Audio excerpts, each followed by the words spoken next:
तत्वदर्शी संत रामपाल जी महाराज के अमृत वचन। यदि इतनी लंबी उम्र भी हो जाएगी अक्षर पुरुष जितनी, तो भी अंत में तेरी मृत्यु होगी। क्यों?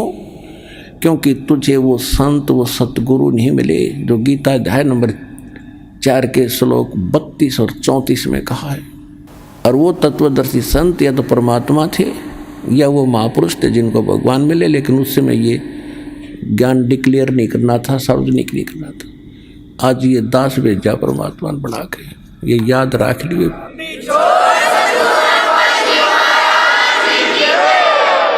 इतनी उम्र बुलंद मरेगा अंतरे। क्यों? क्योंकि सतगुरु लगे न कान न बैठे वो संतरे। ना तो कोई सतगुरु मिला, वो संत नहीं मिले, जिस कारण से कहते सुखदेव ने 84 भुगती बना पजावे खरवो, और तेरी क्या बुनियाद पर तू पंडा पंथ पकड़वो। ऐसी साधना करके सुखदेव जैसे महर्षि ने गधा बनना पड़ा। एक बार अपनी हिस्ट्री बताते हैं सुखदेव जी।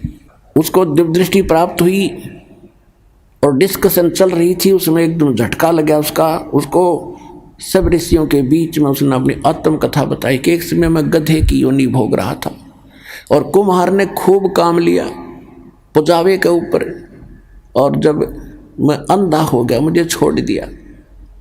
कर्म अनुसार अंग भंग होते हैं और यहाँ दोनों कर्म भोगने पड़ते हैं जब तक परमात्मा कबीर जी की भक्ति हम नहीं करते हैं। परमात्मा कबीर जी की भक्ति इस दास से प्राप्त होने के बाद आपके पूर्व के सारे पाप कर्मों पर क्रॉस लगा देगा, खत्म कर देगा, भगवान नष्ट कर देगा। जब ही सतनाम हृदय धरो बहो पाप को नाश, हृदय से चिंगारी अग्नि की या पड़े पुराने घास। 1000 टन घास पड़ा हो अड़ंगा और उसमें एक माचिस की सीख लगा दे, सारे ने फूंक कर राख बना देगी और चलेगी तेज हवा, कहीं की कहीं जगह पड़ेगी, ग्राउंड साफ हो जाएगा। जैसे सूरज के आगे बदरा ऐसे कर्म छयारे, प्रेम की पवन करे चितवंजन जल के तेज नयारे। आत्मा और परमात्मा के बीच में ऐसे पाप कर्म बाधा बने हुए हैं जैसे सूर्य के बीच में बादल हों और तेज हवा चलती है, उन बादलों को तितर बितर करके और वो स्वच्छ प्रकाश आप तक पहुंचा देती है। ऐसे बताते हैं कि जैसे सूरज के आगे बदरा ऐसे कर्म छयारे, और प्रेम की पवन और करे चितमंजन फिर झलके तेज नयारे। यानी ये सतनाम का जाप करें, आत्मा में प्यार जागेगा, आंसू आने लगेंगे, आपके टप पड़ा करेंगे। मालिक की चर्चा जरा सी शुरू होती, अभी तो हमारे अंदर वो अड़े पड़े हैं पाप कर्म, हमें अंदर से वो उस स्थिति में आने नहीं देते आत्मा को। और जब ये आत्मा उस स्थिति में आवेगी तो कहते प्रेम की पवन, और फिर करे चितमंजन, मालिक का शुक्र करे, याद रखे दाता ने, फिर झलके तेज नयारे, न्यारी रोशनी होगी, आत्मा भगवान की तरफ बढ़ेगी। तो क्या बताते हैं कि सुखदेव ने 84 भुगती बना पजावे खरवो, और तेरी क्या बुनियाद प्राणी तू पेंडा पंथ पकड़वो। अब वो बता रहा सुखदेव कि मैं गधा बन गया, छोड़ दिया मेरे मालिक, नंदा हो गया, चलता चलता जा रहा था, पगडंडी का आइडिया लगा कर आगे को जंगल में चला गया। आगे नाला था थोड़ा सा 2-2.5 फुट का, उसमें आम व्यक्ति कदम जाता था, वो तो जंप लगा जाता वहाँ से। मुझे दिखाई नहीं दिया, मैंने अगले पैर फंसने लगे, मैंने जंप लगानी चाहिए, बीच में फंस गया, आगे मुंह टिक गया, पीछे बैक लग गई और पैर लटके भाई के। कहते 1 हफ्ता 10 दिन तड़प के भूख से प्यास से मरा, ऐसे ऐसे कष्ट उठाए। अब क्या बताते हैं सुखदेव ने 84 भुगती 84 लाख योनियों में कष्ट उठाए, और बना पजावे खर माने गधा वो, और तेरी क्या बुनियाद प्राणी। तो ये छोटे मोटे व्रत करता फिर इन पर घूम रहा है इधर उधर, इनसे कोई लाभ नहीं होगा। ये तो ऐसे महर्षियों की दुर्गति। और तो पेंडा पंथ पकड़, वो पेड़ा वो मार्ग, वो यथार्थ भक्ति मार्ग पकड़ दो। तत्वदर्शी संत बताते हैं उस ज्ञान को ग्रहण कर, उस भक्ति को कर, तब तेरा छुटकारा हो। अब परमात्मा से ज्ञान प्राप्त करके आदरणीय गरीबदास साहिब जी क्या कह रहे हैं, मन तू चल रे सुख के सागर, जो शब्द सिंधु रत्नागर। अब सुख सागर किसे कहते हैं? शंखो लहर मेहर की उपज, कहर नहीं जा कोई, दास गरीब अचल अविनाशी, सुख का सागर सोई। शंखो लहर मेहर की उपजे। जैसे मेरे दास के साथ तो बहुत बार ऐसी घटनाएं हुई है, कभी पहले भी नाम लेने के बाद तो बहुत ज़्यादा होता है। अकेले बैठे हो, चिंतन मालिक का चल रहा हो, ऐसी स्थिति आ जाती है चाहे किसी ने हमें कितनी पीड़ा दे रखी है, कितना दुखी कर रखा है, तो उसके प्रति भी द्वेष नहीं आता। ऐसी सब अपनों सा दिखाई देता है, कोशिश करके भी नहीं होता, और वो होती है थोड़ी सी देर की। उसके बाद 100 कोशिश कर लेते हैं उस तरह स्थिति में आने की, नहीं आ पाते हैं। तो वह मेहर की लहर थी, उसके जाने के बाद कहर की लहर शुरू होगी। उसने ऐसे क्यों कर दिया, उसे वो ऐसे क्यों बोला, वो करना है, वो रह गया, वो नुकसान हो गया, उसने वो ऐसे चलेंगे, वो करेंगे, ये कहर की लहर टूटी होगी शुरू। तो कहते हैं वह शंखों लहर मेहर की उपजे, वह ऐसा भाव रहेगा। और कहर नहीं जा कोई दुख नहीं, कोई कष्ट नहीं। और दास गरीब अचल अविनाशी, सुख का सागर सोई। अब क्या कहते हैं? मन तू चल रहे सुख के सागर, जहाँ शब्द सिंधु रत्नागर। रत्नागार, आगार मन डिपो खान, वह सुख की खान है। सतलोक यानी जिसमें कि उस चीज का अभाव नहीं। कोयले की खान है, कोयला निकाल ले जा, अंत नहीं आता। कहते वो आगार है, डिपो है सुख का, सुख सागर। रत्न आगार, आगार माने रत्न यानी सुख रूपी रत्नों का भंडार है वो। फिर क्या बताते हैं? कोटि जन्म तन भर मत हो गए, और कुछ नहीं हाथ लग्या रे। कुकर सुकर खरबा बोरे, कौआ हंस बगारे। कोटि जन्म तू राजा की न्या, मिटी न मन की आशा। और भिक्षुक होके दर दर घूमया, ये मिला ना निर्गुण रासा। आप ऐसे भी साधक रहे हो, घर त्याग दिया प्रेरणा पाके, जंगल में बैठ के गांव से भिक्षा मांग लाए, सूखी रोटी जैसी मिली उनको 2-2, 3-3 दिन वृक्ष का बांध देते थे पहले ऋषि मुनि, और सूख जाती थी। फिर उनको पानी में भिगो भिगो के 2-2 दिन खाते थे कि रोजाना कौन जावा टाइम वेस्ट कर रहे। कैसे ऐसे कहते ऐसे कठिन तप साधना भी तूने की, जिसके कारण आप इंद्र की पदवी भी प्राप्त कर ली, स्वर्ग का राजा बने, पृथ्वी के राजा बन गए। आप ब्रह्मा विष्णु महेश की भी पदवी प्राप्त आपने कर ली, लेकिन आपका यो जन्म मरण नहीं मिटा, यो कष्ट नहीं मिटा इस सत्य साधना के ना मिलने से। कहते इंद्र कुबेर ईश की पदवी, और ब्रह्मा वरुण धर्मराया और विष्णुनाथ के लोक को जाकर तो फिर भी वापस आया। अब देखो, हम तो एक छोटे से क्षेत्र के कोई चेयरमैन बन जा, सरपंच बन जाता है, बस उस समय काख पीटे बिना ज्ञान के, और चेयरमैन बन जाता कहना है कि एमएलए एमपी बन जा, पता नहीं क्या बन गया। तो इस प्रकार परमात्मा कहते हैं तो पूरे स्वर्ग के राजा इंद्र, वो तो स्वर्ग में तो वैसे जीव आम आदमी जाना चाहता रहा कि वहाँ तो गुण है सुख से, एक सिंपल मैन को भी। तो उसकी तुलना में वहाँ के इंद्र को, वहाँ के राजा को, सुरपति देवताओं के राजा को कितना सुख होगा, उसकी थोड़ी सी झलक बताते हैं कि आप यहाँ कितनी कितनी कठिन साधना करके फिर भी भटक रहे हो, कुछ भी हाथ नहीं लगा। क्या बताते हैं कि आगे गए ना वापस आए, और रहते भी सब जा, और बिन साहेब की बंदगी कहीं ठोर ठिकाना ना। अब जैसे मनुष्य जीवन में है हम, या मृत्यु होगी, कर्मानुसार हम हो सकता स्वर्ग में भी चले जाएं, कुछ पुण्य हो गए तो पुण्य में भी, वहाँ स्वर्ग में मृत्यु होगी, चलो पुण्य खत्म हुए, नरक में। अब नरक का समय भी निर्धारित होता है, वो पूरा होता है, चलो गधा बनो, गधे का भी निर्धारित है, मरो फिर चलो कुत्ता बनो, और फिर कभी मनुष्य बनो तो मनुष्य बनो, और फिर मरो फिर चलो, या चलो चलो मिटेगी। अब इस दास से दीक्षा लेकर।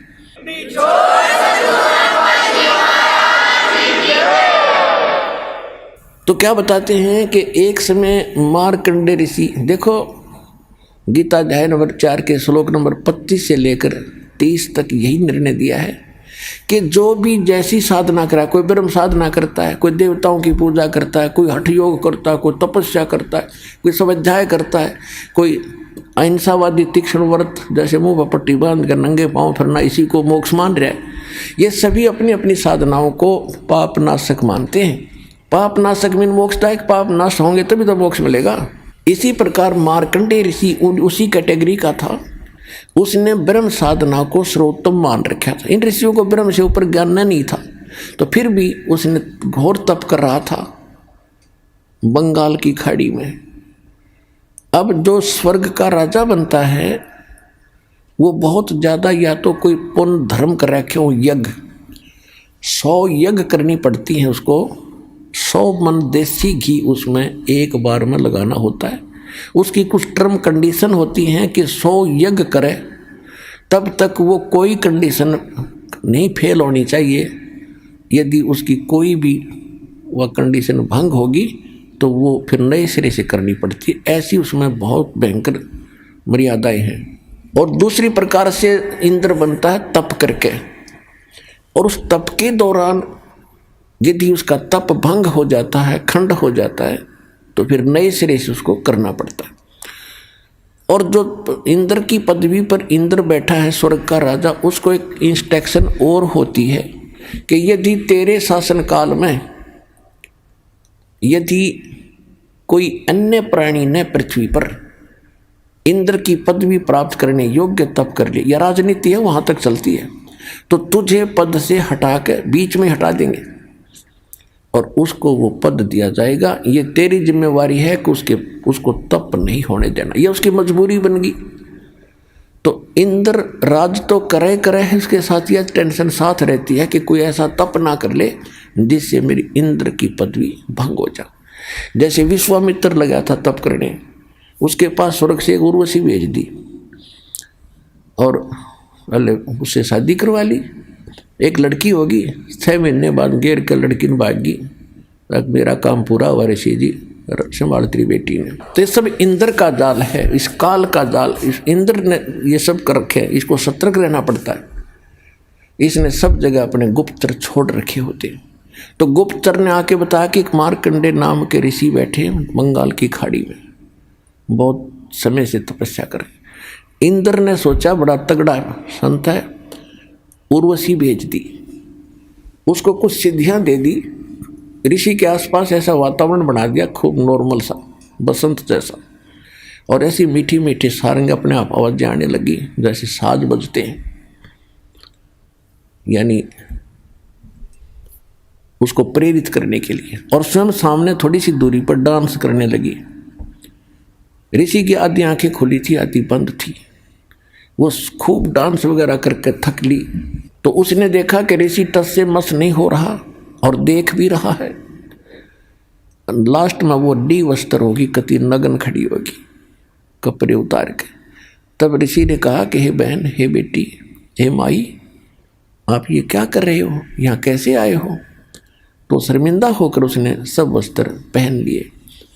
फिर आके कहने लगी कि हे ऋषि जी, मेरे इस रूप को देखकर इस बनखंड में जितने भी और तपस्वी थे वो मुझे मालूम है उनकी क्या दशा होगी, लेकिन आप पता नहीं आपकी समाधि कहाँ थी और आपको ये प्रभाव नहीं हुआ।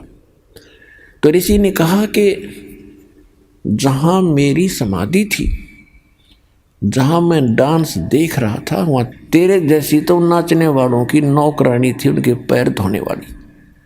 तुझे क्या देखूं फिर मैं? अगर तेरे से कोई सुंदर होना उसने भेज दे। तो वो कहने लगी जी, इंद्र की पटरानी मैं ही हूँ, यानी सबसे ब्यूटीफुल औरत स्वर्ग में इंद्र की पत्नी होती है, उसका नाम सची होता है। तो मार्कंडेय ऋषि ने कहा कि मेरी समाधि ब्रह्मलोक में थी। ब्रह्मलोक सबसे बड़ा होटल है इस काल का। प्रत्येक जैसे एक तो कॉमन होटल है स्वर्ग नरक को, तो कोई जाओ उसमें। एक विष्णु के लोक में विष्णु का पुजारी जाता, वहाँ एक रेस्टोरेंट है, वहाँ ये बकवाद है और स्वर्ग क्या है। तो ये सबसे ज़्यादा कॉस्टली और सबसे ज़्यादा बकवाद उस ब्रह्मलोक में है। तो मार्कंडे, अब जैसे आप देखते हो, हम अब देखो हमने देखा करते, एक देखा हमने बड़े ऊंचे से टीले पर बैठा एक साधु, जब ये ज्ञान नहीं था, और चमटा गाड़ रखा, धूना ला रखा, और लोग जाओ कोई दूध का लोटा ले जा रहा है, कोई कुछ ले जा रहा है, और दर्शन करें जा के माथा टेके, दूर तक दिखे।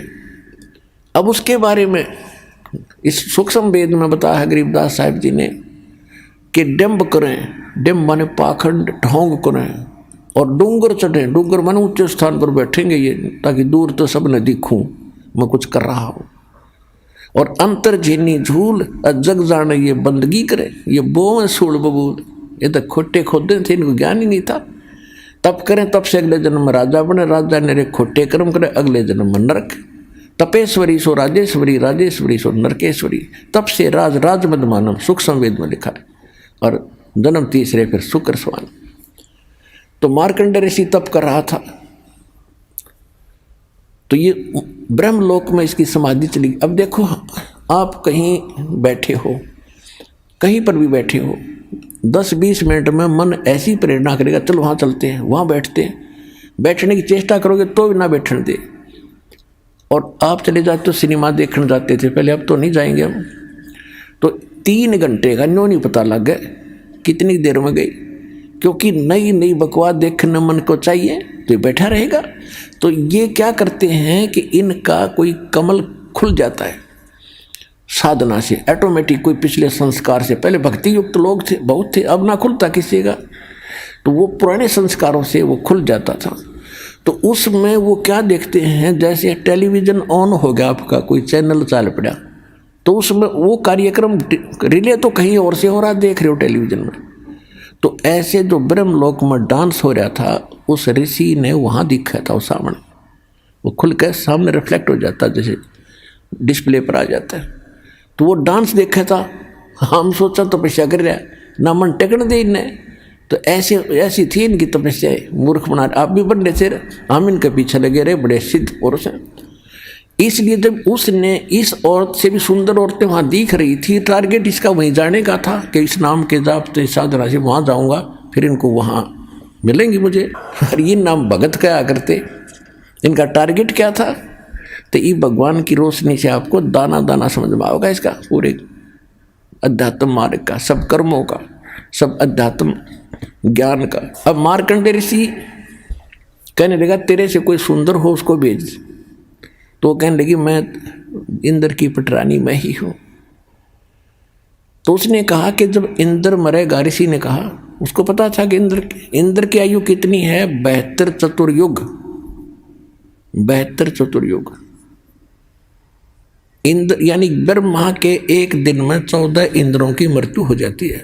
ब्रह्मा जी के 1008 वर्ष की पूरा एक दिन होता है, वैसे लंपसम इसको 1000 वर्ष मान लेते हैं। जैसे 365 से 1/4 दिन का अपना वर्ष होता है, इसको हम 365 का मान ले हैं। तो इस प्रकार 72 चतुर्युग तक वो इंद्र का राजा रहेगा, स्वर्ग का राजा इंद्र बना रहेगा। और मार्कंडेय ऋषि को पता था कि इसकी मृत्यु होगी, इतना इनको ज्ञान था।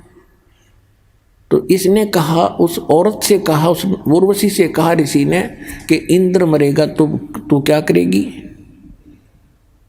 तो भी तो मरेगी, तो भी मरेगी। कहने लगी मैं 14 इंद्रों को वरूंगी। अब हिसाब लाइयो पुण्यात्मा, ये 2.5 घंटे सुबह 2.5 घंटे शाम बैठ के अटपट करके सोचो मोक्ष प्राप्ति कर लेंगे। मंत्र ये है नहीं जो मूल मंत्र दास के पास है। तो कहने का भाव यह कि इतनी तपस्या, इतने पुण्य किए थे उस पुण्यात्मा ने, जो इंद्र की पटरानी बनी हुई है, उसकी कितनी 1000 चतुर्युग की आयु थी उसकी, 1008 चतुर्युग की। क्योंकि कह रही है कि इंद्र मर जाएगा, मैं न्यों की न्यों रहूँगी, नेक्स्ट इंद्र वहाँ आएगा तपस्या करके, वो मेरा पति होगा। यानी मैं तो स्वर्ग की रानी पटरानी बनी रहूंगी इतने समय तक, इंद्र मरते रहेंगे। तो मार्कंडेय ऋषि ने कहा कि वो 14 इंद्र भी मरेंगे, और फिर तू क्या करेगी कि जितने इंद्र मैं वरूंगी वह तो गधे बनेंगे मृतलोक में, और फिर बाद में मैं गधी बनूंगी। तो मार्कंडेय ऋषि बोला फिर मुझे वहाँ क्यों ले जा रही थी कि मैं अपनी इज्जत रखने के लिए, यदि मैं हार कर जाऊंगी तो मैंने दुआगन करेंगे, मुझे दंड देंगे, मजाक करेंगे, मेरी बेइज्जती करेंगे, तू हार का आएगी। मार्कंडेय ऋषि बोला तू आज भी गधी 14 खत्म करेगी, और मरने के बाद तू स्वीकार कर रही है कि मैं गधी बनूंगी, वो गधे बनेंगे। सारी भी इज्जत की ठेकेदारी बन रही है अपनी इज्जत रखने के लिए। तो यह सब की बुद्धि भ्रष्ट हो रही है पुण्यात्माओं। अब इतने में इंद्र आ जाता है और आके कहा कि हे बंद नवाज, आप जीते हम हारे, इंद्र की गद्दी प्राप्त करो। मार्कंडेय ऋषि कहता अरे इंद्र का राज मेरे लिए तो काग की बीट है, मुझे नहीं चाहिए ये।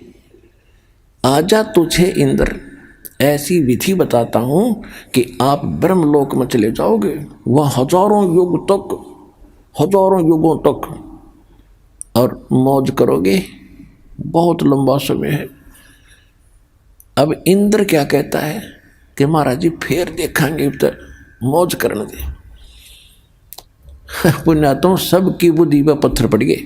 अब आप किसी व्यक्ति मित्र को जिसने समय पर टूक मिलते हो, अच्छी पोस्ट हो, थोड़ा बहुत धन हो, सामने घुट्टी लगा ले, तो उसको जाकर आप यूँ कहो कि भाई चलो भक्ति कर लो, ऐसे हो जाएगा वैसे हो जाएगा, और फिर ज्ञान तो आपको पता ही है कि गधे बनेंगे कुत्ते बनोगे। तो कहता फिर देखेंगे तो मौज करने दे। फिर के देखा गधा बने पास तो कुम्हार देखेगा, कर्म मारेगा, लठ तेरा 2.5 मन का बोरा धरेगा। देखना अब देख मूर्ख, ज्ञान सुन समझ और छोड़ बुराई ले, नाम भक्ति कर भगवान की। अब देखना है, फिर क्या देखेगा। तो ये इंद्र का बीमारी, वो राज ना छूटे, गुट्टी ना छूटे, वो ठाठ ना छूटे, वो जी फिर देखेंगे। अब कुछ दिनों के बाद इंद्र फिर आया। मार्कंडेय ऋषि एक चींटियों के कीड़नाल को देख रहा था। चींटियां कोई दूर जा रही थी, कोई दूर जा रही थी, वहां बैठा था काफी समय से। इंद्र का फिर टेंशन होगी, ये कौन ऋषि बैठा है, फिर तपस्या पे बैठ गए। तो उसने तुरंत आकर देखा ये तो मार्कंडेय ऋषि है। मार्कंडेय ऋषि से पूछा महाराज क्या देख रहे हो चींटियों में। मार्कंडेय ऋषि बोला कि मैं ये देख रहा हूं कि इन चींटियों में कितनी चींटियां कितने बार इंद्र की पदवी प्राप्त कर चुकी हैं। कि चींटियां और इंद्र की पदवी, हाँ जी। तो क्या देखा आपने कि इस इतने लाखों की संख्या में एक चींटी ऐसी है जो केवल एक बार इंद्र की पदवी पर रही है, क्योंकि सबके पिछले संस्कार कोड वर्डों के अंदर लिखे हुए हैं, सबके अंतःकरण में जमा है। और ये डिस्प्ले जिसका चालू है अंदर का, ये सब के अंदर है मनुष्य में। तो सब उसका जिसका चालू हो गया कनेक्शन ठीक है, तुरंत बाहर देख लेगा उसका जो क्या हो रहा क्या नहीं, प्रत्येक प्राणी का। ऐसे ऋषि लोग पहले ये बताते रहे कोई भविष्य और बोध की कथा, लेकिन इसे कोई जटपट का कोई फायदा नहीं हो। तो हो लिया और होगा तो होएगा, इसमें वो चेंज नहीं कर सकते थे। चेंज तो ईब होंगे इस परमात्मा कबीर जी की रजा से। अब छुटकारा भी होगा।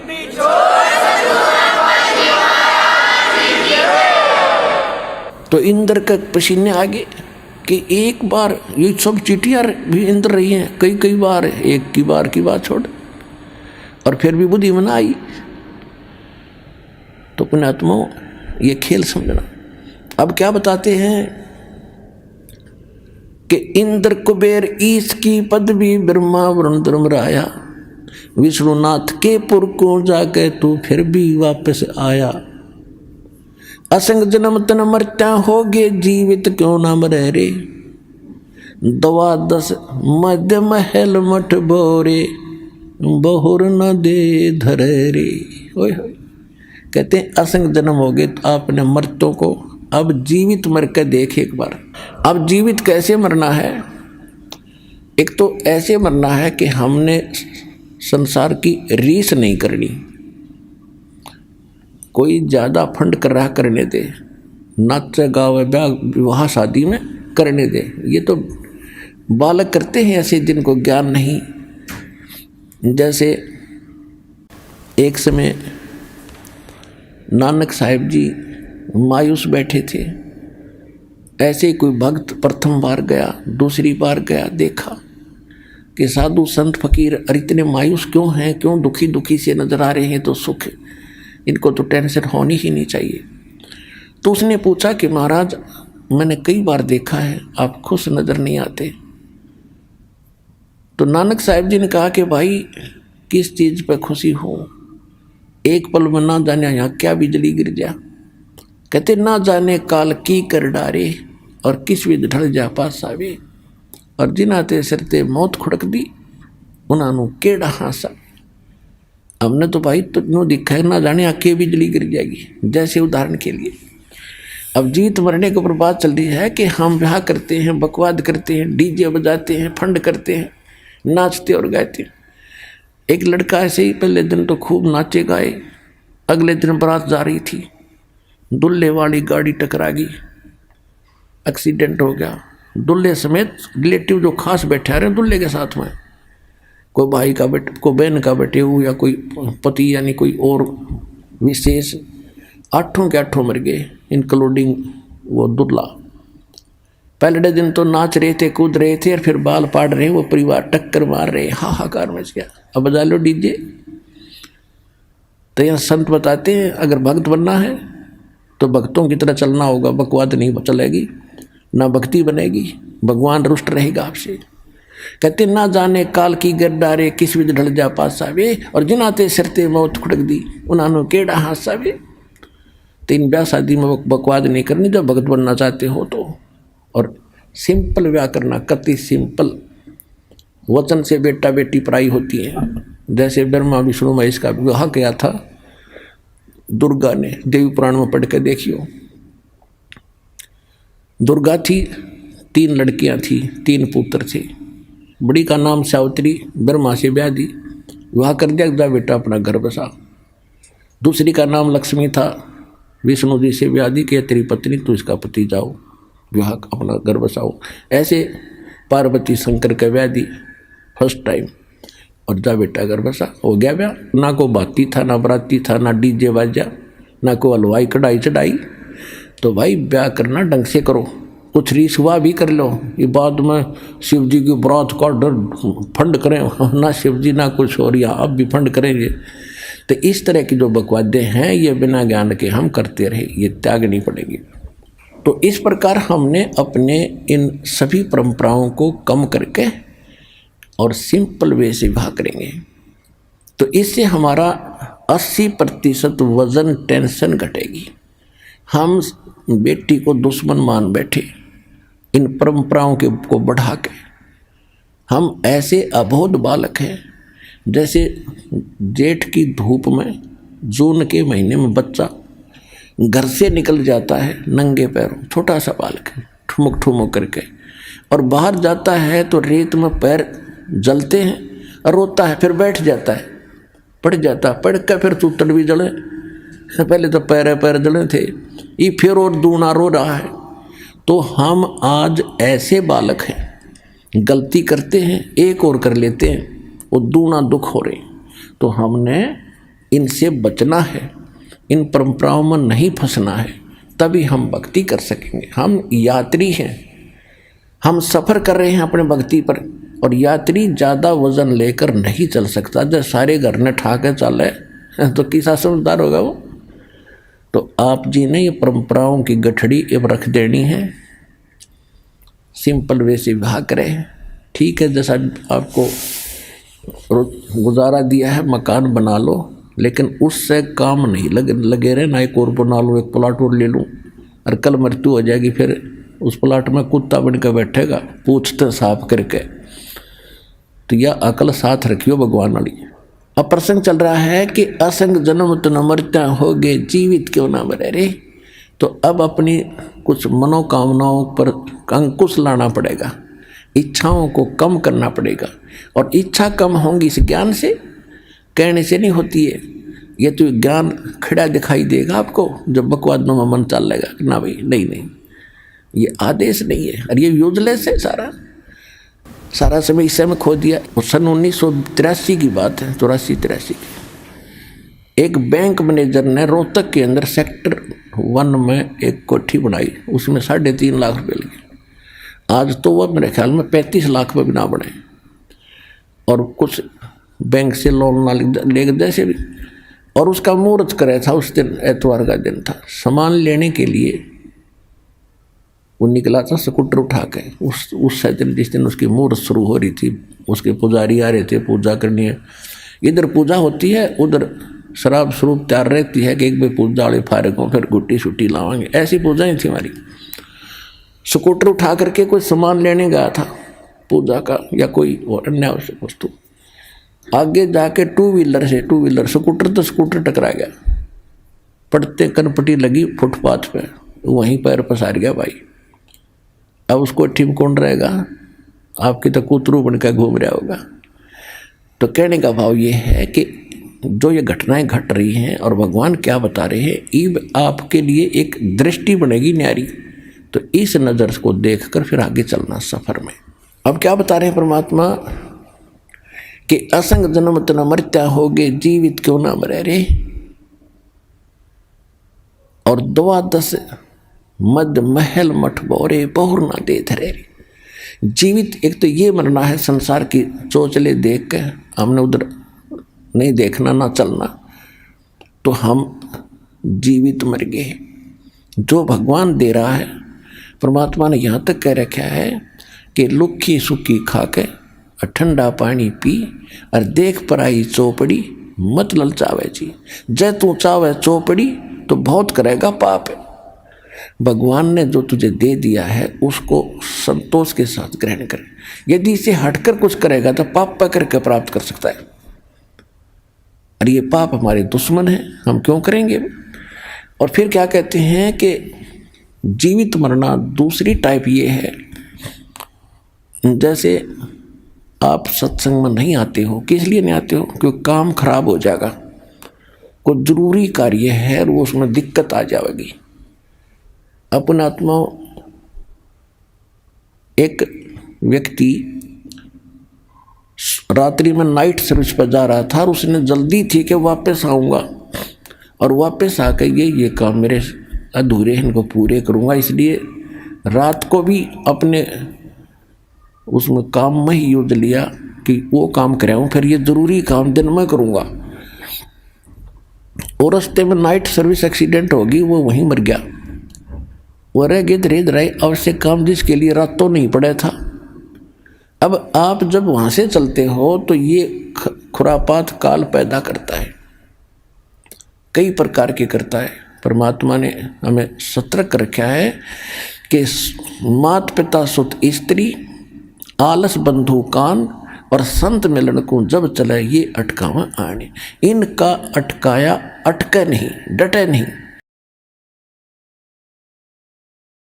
और आता है वो आवागमन सा।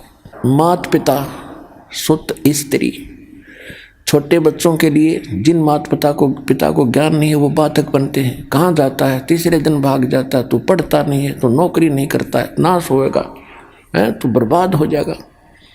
और जिनके माता पिता को ज्ञान है वो बाप, वो बच्चे बाप बन जाए, फिर कहाँ जाओगे? बूढ़े हो रहे हो कि तो गिर जाओगे, चोट लग जाएगी, क्या रखा है? वो तो नास्तिक है, वो सब उठपट बताता है।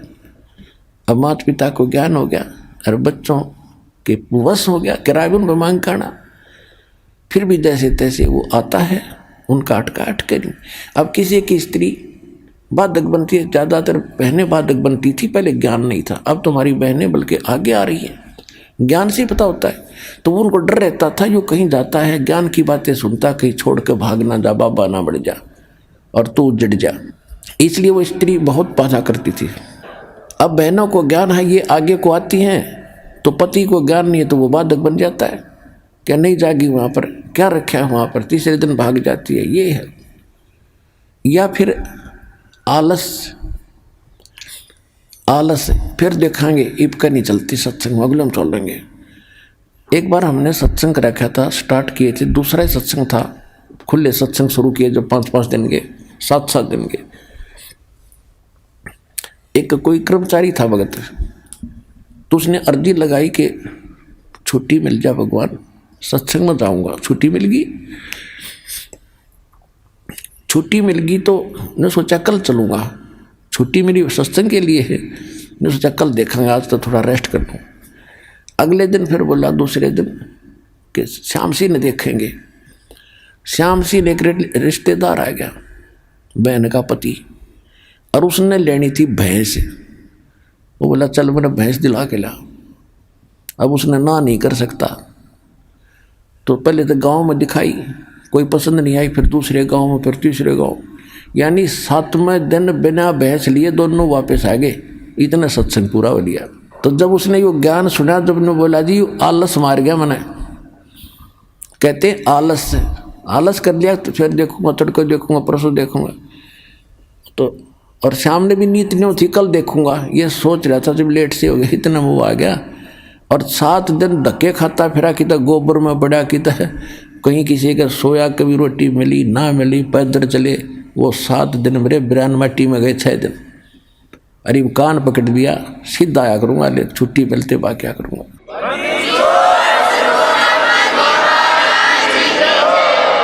मात पिता सुत स्त्री आलस बंधु कान लोक लाज। लोक लाज क्या है भाई? कहाँ जाते हो? सतलोक आश्रम बरवाला, जिला हिसार, हरियाणा में। अरे वहाँ कहाँ जाते हो? तो ऐसे छुड़वाता है, श्राद्ध भी छुड़वाता है, सारी पूजाएं छुड़वाता है, नास्तिक बनाता है। तो जो 2-4 टोक देते हैं, तो जो कमज़ोर संस्कार का आदमी फिर चुप हो जाता, भाई ठीक है नहीं जाते, सारे कहने लगे। यानी लोक लाज में आकर उसने भक्ति मार्ग छोड़ दिया। तो ये भी कमजोरी बताई है। ये लोग कहते हैं, इसके बारे में परमात्मा बताते हैं कि कुल करनी के कारण, यानी लोक लाज के कारण अनसा गया बिगो, यानी इसने भट्ठा बैठा लिया, भक्ति छोड़ दी। और जब यो कुल के कर लेगा, जब तू 4 पाया का हो, गधा बन के घूमेगा, यो कुल तरह के ढाल लड़ा देगा। इसलिए परमात्मा कहते हैं मात पिता सुत स्त्री आलस बंधु कान, और संत मिल को जब चले ये अटकावे आने। इनका अटकाया अटके नहीं, डटे नहीं डटे। और संत मिलन को जा कह कबीर सो संत है आवागमन नशा। अब जैसे और दूसरा ये जीवित मरना है कि आप ये सोच लो, जब सत्संग का समय निकट आवे, फाइनल फैसला कर ले। जब भी महीने में 2 महीने में जब भी आप उचित समझते हो ना, उस दिन टाल नहीं करे। और ये सोच ले कि आज मान लीजिए मैं इस बहाने से, इस कारण से नहीं जा पा रहा हूँ कि वहाँ जाने से कहीं ये हानि ना हो जा। और क्या पता 1 मिनट में क्या बिजली गिर जाए, मृत्यु हो जाए तेरी, फिर परमानेंट टिकट कट गई, फिर और से काम तो फिर भी रह गया। इवन न्यू सोच ले, हे भगवान मेरी मृत्यु होगी, और जीवित मर के सत्संग की तरफ चल पड़े। और 3 दिन 4 दिन 5 दिन जैसा समय 2 दिन आपका हो यहाँ लग गया। इब 3-4 दिन में कुछ काम खराब हो भी गा तो फिर जाके संभाल लेंगे। और जब परमानेंट टिकट कट जाएगी, जब क्या कर लेगा, तो फिर भी होना ही होना है। और परमात्मा के चरणों में आने के बाद बच्चों काम बिगड़ा नहीं करते, ये तो दूने बढ़ा करें। यहाँ बहुत भक्त ऐसे प्रमाण देते आकर के कि मैं चलना चाहता था, खूब कोशिश कर रहा था, पैसे नहीं थे, और अचानक एक ऐसा स्थान पर जहाँ कदे पैसे सपने में भी नहीं रखे, उसको वैसे उठा कर देखा, डायरी में 500 का नोट मिला। तो काम यो बिगड़न देगा आपके, जब काम बनाने वाला मिल गया आपको।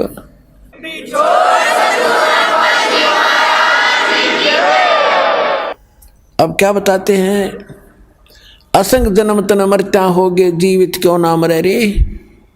ये जीवित मरना है।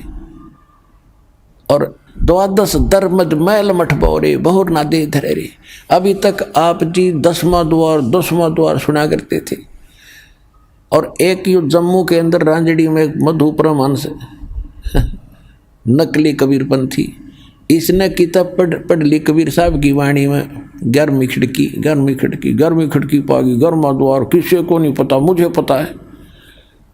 पता उसमें तो 12 द्वार लिखे हैं, इनकम्प्लीट नॉलेज है आपका। तो वो 12वें द्वार हैं कहाँ, इन्हें वो ही नहीं पता।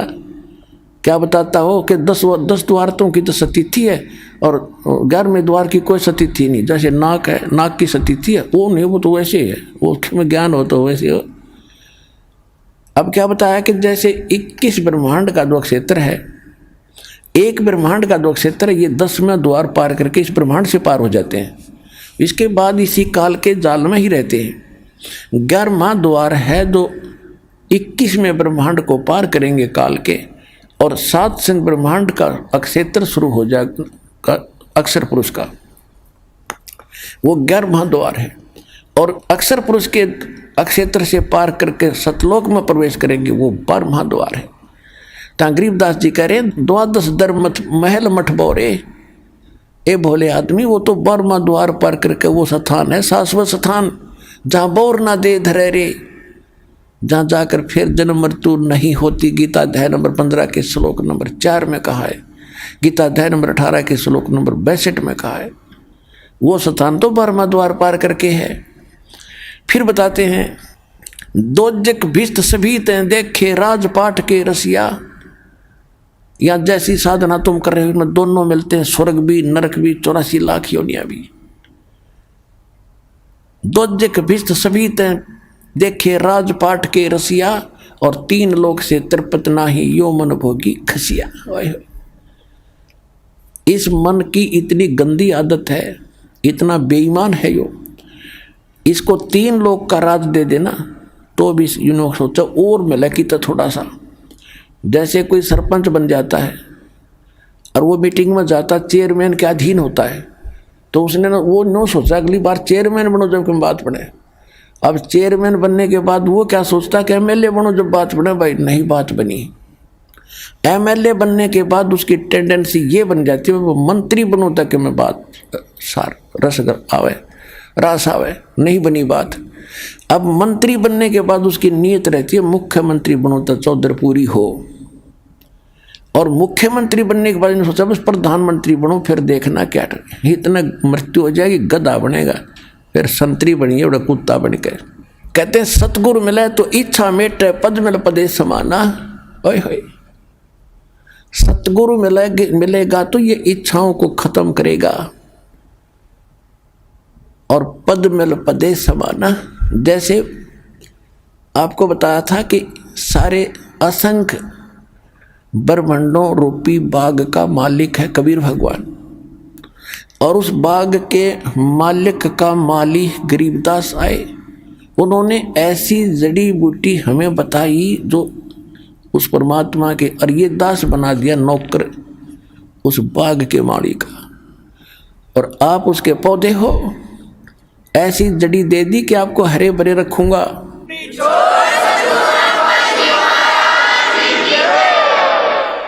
आप हरे भरे रहोगे तो मुद्दास की नौकरी ठीक बनी रहेगी।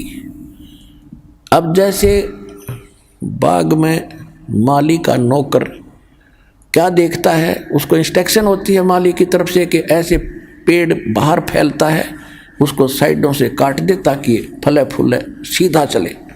तो आपके अंदर जो बेमतलब की इच्छाएं हैं इस ज्ञान से ऐसे काट दी जाएंगी, नहीं सीधे चलो, बकवास छोड़ दो। सतगुरु मिले तो इच्छा मेटे, पद मिल पदे समाना, और चल हंसा उस लोक पठाऊं जो आदि अमर स्थान। ओए होए, आदि अमर शाश्वतम स्थान है कि सतगुरु मिलेंगे तो ये सब इच्छाएं खत्म करेगा। सबसे पहला काम ये होगा। और फिर पद मिल पदे समाना, यहाँ देखो ये सुख संवेद है, ये तत्व ज्ञान है, इसके गजब के गुण रहस्य जो कैसे समझ सकते हैं अज्ञानी। पद, यहाँ पद मिल पदे समाना, पद इसके 2 पद हैं और 2 अर्थ हैं। एक तो पद्धति होती है, पद्धति way of worship, method of worship, उसको पद बोलते हैं, पद्धति। एक है गीता अध्याय नंबर 15 के श्लोक नंबर 4 में कहा है कि तत्वदर्शी संत की प्राप्ति के उपरांत परमेश्वर के उस परम पद की खोज करनी चाहिए, जहां जाने के बाद साधक लौटकर फिर कभी संसार में जन्म मृत्यु में नहीं आते, वो पद। तो यहाँ इस अमरवाणी का ये अर्थ बनता है कि सतगुरु मिले तो इच्छा मेटे, पद मिल पदे समाना। यह पद माने पद्धति, भक्ति की श्रेष्ठ विधि। तो पेंडा पंथ पकड़ वो मार्ग जब मिल जाएगा, सही भक्ति पद मिलेगा आपको, पद्धति, तो उससे वो पद मिलेगा, उस पद में समा जाओगे, जहाँ उसमें पहुँच जाओगे, जहाँ जाने के बाद फिर कोई कष्ट नहीं, सुख सागर प्राप्त होगा, फिर मृत्यु नहीं, दोबारा नहीं आना पड़ता। सतगुरु मिले तो इच्छा मेटे, पद मिल पदे समाना, और चल हंसा उस लोक पठाऊं जो आदि अमर अस्थाना। वहाँ क्या सुख है? चार मुक्ति जहाँ चंपी करती माया होरी दासी। अब हम चार मुक्ति सुना करते थे, वो चार मुक्ति स्वर्ग में होगी, महास्वर्ग में होगी, वहाँ खत्म हुआ, वो समय पूरा हुआ, फिर नरक में वो कहाँ गई? मुक्ति खत्म हुई, वो तो उनका समय निर्धारित है। और कहते हो वहाँ सदा तेरे चरणों में पड़े रहेंगे, वो सुख है। चार मुक्ति जहाँ चंपी करती माया होरी दासी, दास गरीब अब पद पर से, वो मिले राम अविनाशी। ओए होए होए।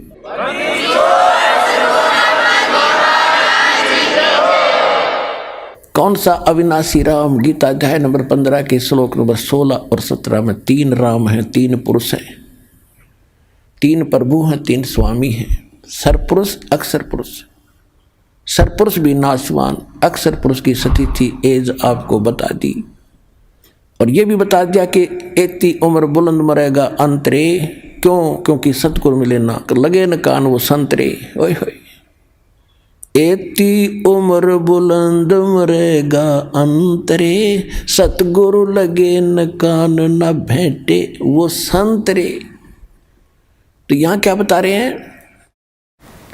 सरपुरुष और अक्षर पुरुष ये दोनों, इनकी ये नासवान स्वयं लिखा उसमें, और जितने इनके अंतर्गत प्राणी वो भी जन्म मृत्यु के अंदर है। उत्तम पुरुषत्व अन्य परमात्मा इति उदाहरत, ये लोग term अविषय विभर्ति, वो है अव्यय ईश्वर है। अव्यय माने अविनाशी, वास्तव में विनाशी।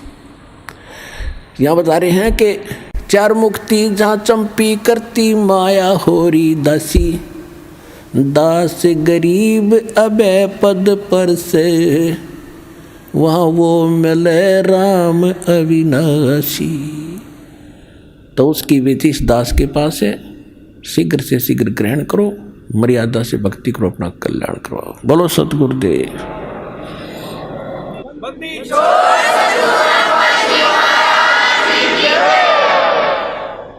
परम पिता परमात्मा पूर्ण ब्रह्म सारी सृष्टि के रचनहार कबीर देव कबीर परमेश्वर जी की असीम रजा से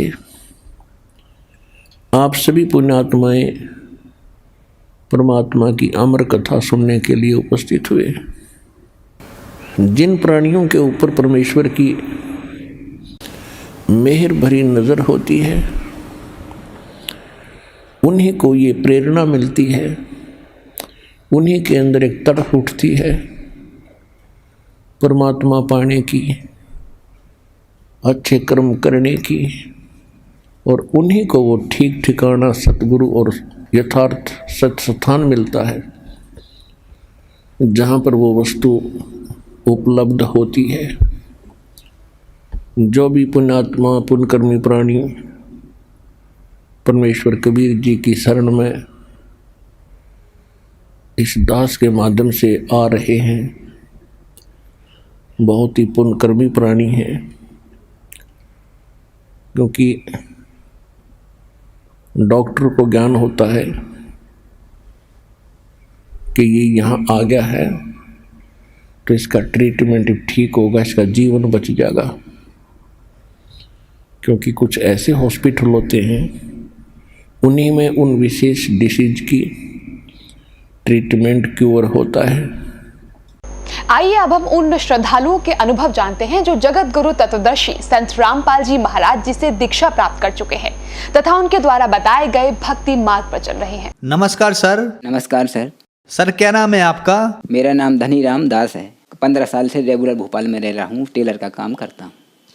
सर संत रामपाल जी महाराज की शरण में आने से पहले आप क्या भक्ति साधनाएं करते थे? मैं भक्ति पहले देवी देवताओं की करता था और स्टार्टिंग में पहले मैंने एक गुरु बनाए थे जो उनका नाम मौनी महाराज है। वो कुरवासे के रहने वाले हैं, कुरवासे में उनका स्थान है। और इसके बाद में उनसे मेरे अंतरात्मा शांत नहीं हुई। फिर इसके बाद में 1999 में आसाराम जी महाराज को गुरु बनाया। 3-4 साल उनकी भक्ति जो उनने मुझे बताई, मैंने उसी हिसाब से उनकी भक्ति करी। लेकिन जो मुझे आत्मलाभ मिलना चाहिए, जो मैं चाहता था, वो मुझे नहीं मिला है। लाभ तो हुए, लेकिन जो लाभ चाहिए था आत्मा के लिए शांति का, वो नहीं मिला। फिर इसके बाद तीसरे गुरु मैंने कुमार स्वामी जी को, उनसे मैंने वृंदावन में दीक्षा ली। तो 1.5 साल तक मैंने उनकी भक्ति की, उनने जो बताई वो भी मैंने की। इसके बाद मधु परमहंस जी के सत्संग में भी गया मैं, वहाँ का भी मैंने अनुभव किया। फिर इसके बाद में मैं सत्संग सुनने का मुझे बहुत शौक़ था, बहुत अति शौक़ था। सत्संग ही सुनता था और टीवी पे। तो सत्संग देखते देखते अचानक क्या हुआ कि सत्संग 2011 में संत रामपाल जी महाराज का सत्संग आ रहा था टीवी पर। तो मैंने देखा इनने जो बताया भक्ति मर्यादा ऐसी है, ऐसा है, ये तीनों देव भगवान नहीं है, ये देवता हैं, और प्रमाण सहित ये बताया। तो मेरे तो मतलब आत्मा गदगद हो गई। फिर मैं कम से कम 1.5 साल तक नाम नहीं ले पाए। 2011 से 2012 भी पूरा निकल गया। मेरी रात दिन नींद मतलब उड़ गई। मैंने रात दिन यही सोचता रहा था कि संत रामपाल जी महाराज के कैसे मैं जाऊंगा। मैंने तो दिल्ली भी नहीं देखी, लेकिन मैं आगे कैसे जा सकता हूँ। अब मैं इसी चिंता में मतलब दुबला भी होने लगा, मेरा शरीर बहुत दुबला होता गया। फिर संत रामपाल जी महाराज से 18 अक्टूबर 2013 में नाम दीक्षा ली। सर हमने सुना है कि संत रामपाल जी महाराज से नाम दीक्षा लेने के बाद श्रद्धालुओं को बहुत सारे लाभ प्राप्त होते हैं, चाहे वो आर्थिक हो, शारीरिक हो, मानसिक हो या आध्यात्मिक हो। तो क्या सर संत रामपाल जी महाराज से नाम दीक्षा लेने के बाद आपको भी कोई लाभ प्राप्त हुए? बिल्कुल सर, लाभ हुआ ना। पहला लाभ तो मुझे ये हुआ कि जो इन रामपाल जी महाराज ने, संत रामपाल जी महाराज ने जो ज्ञान दिया, तो उस ज्ञान से शंकाएँ जो थीं वो सब मिटती चली गईं। और इसके बारे में फिर जो मुझे लाभ हुआ, तो मेरी पत्नी जो है, इनका बीपी या जो भी होता हो, सिर में इतना दर्द होता था कि इनको मैं 2 किलोमीटर भी या 4 किलोमीटर लेके जाता था कहीं भी, तो ये वापस जब लाता था तो इनको उल्टी तक होने लगती थी, इतना सिर दर्द होता था।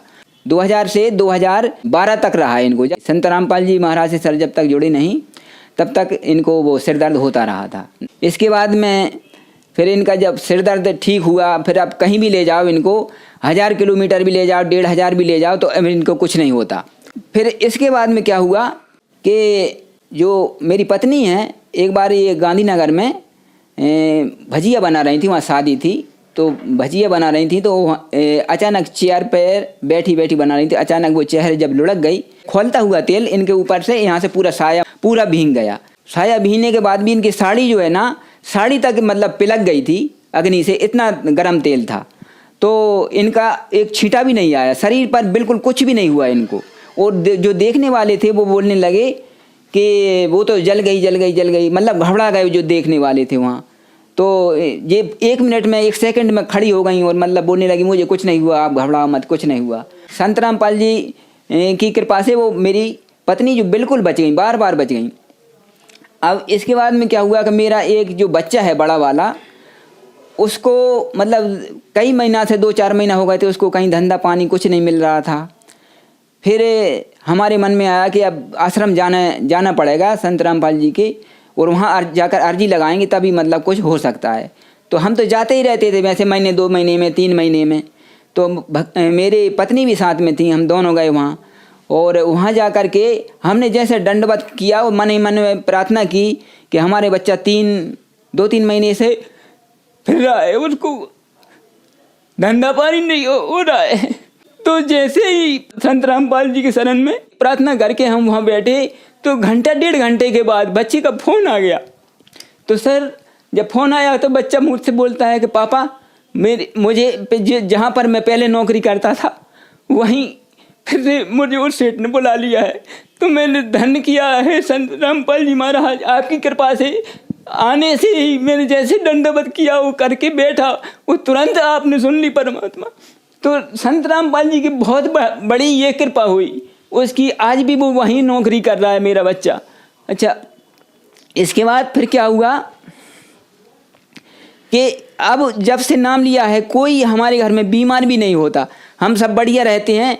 और मम्मी पापा हमारे जो थे, फिर मैंने उनको भी बोला कि पापा मम्मी आप भी नाम ले लो, मतलब नाम लेने से क्या होता है कि 70-80 साल की आपकी उम्र हो गई हैं, गुरुजी जो बताते हैं संत रामपाल जी महाराज, उस हिसाब से मुझे ज्ञान हो गया था। तो मैं उनको बोलने लगा कि आप नाम ले लो तो मतलब आपका कल्याण हो जाएगा।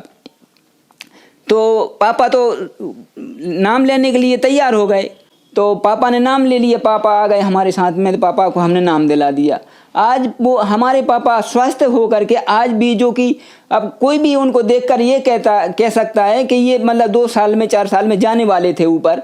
संत रामपाल जी महाराज की कृपा से पापा आज भी जो भक्ति करते हैं जो उनको दी है, तो आज वो बिल्कुल स्वस्थ हैं। संत रामपाल जी महाराज से दीक्षा लेने से पहले हम मतलब जो है कि मैं ही अकेला कमाता था और परेशानी थी, मतलब ऐसी ज़्यादा मतलब कुछ नहीं रहता था, उतना ही करते थे उतना ही खाते थे। अब आज जब संत रामपाल जी महाराज से नाम लिया, इसके बाद में अब धीरे धीरे स्थिति ऐसी हो गई कि अब हम बहुत बढ़िया अच्छे तरीके से हम धंधा पानी सब कुछ बढ़िया चल रहा है।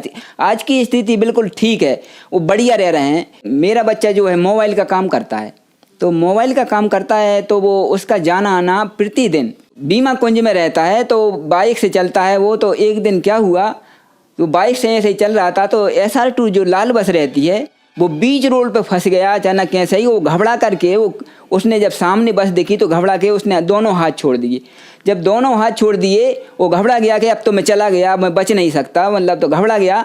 तो क्या हुआ कि पता नहीं चला उसको कि बस कब निकल गई और एक साइड में गाड़ी पड़ी, एक साइड में वो पड़ा, और ना तो गाड़ी का कुछ हुआ ना उसके कोई खरोंच नहीं आई। संत रामपाल जी महाराज की इतनी कृपा। तो वो बच्चा भी आज कहता है कि मैं बच कैसे गया। हम जानते हैं कि संत रामपाल जी की ही कृपा है ये, उनका बार बार मैं धन्यवाद करता हूँ कि उनकी ही कृपा से वो बच्चा बचा है, और उनकी ही कृपा से मेरी पत्नी उस गर्म तेल से जो बच गई उसको कुछ भी नहीं हुआ, और उनकी ही कृपा से संत रामपाल जी महाराज की कृपा से ही आज मेरे बच्चे की नौकरी आज भी लगा हुआ है। तो हमारा सब कुछ ठीक चल रहा है। सर, संत रामपाल जी महाराज से नाम दीक्षा लेने के बाद आपको बहुत सारे लाभ प्राप्त हुए, तो जो श्रद्धालु आज आपको देख रहे हैं आप उन्हें क्या संदेश देना चाहेंगे? उनके लिए यही कहना चाहूँगा कि मैंने भी उनकी भक्ति की है इन संतों की, लेकिन वो पूर्ण लाभ नहीं हो सकता जो संत रामपाल जी महाराज से हो सकता है। जो संत रामपाल जी महाराज जो ज्ञान देते हैं, जो भक्ति बताते हैं, जो मंत्र दीक्षा देते हैं, उस हिसाब से पूर्ण संतुष्टि आत्मा को मिलती है जो मिलना चाहिए। जो आत्मा चाहती है वो ही शांति आत्मा को मिलती है, वरना इन गुरुओं से नहीं मिल सकती। धन्यवाद सर। धन्यवाद सर।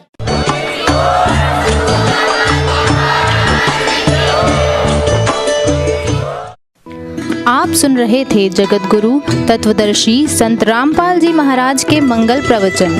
अधिक जानकारी के लिए संपर्क करें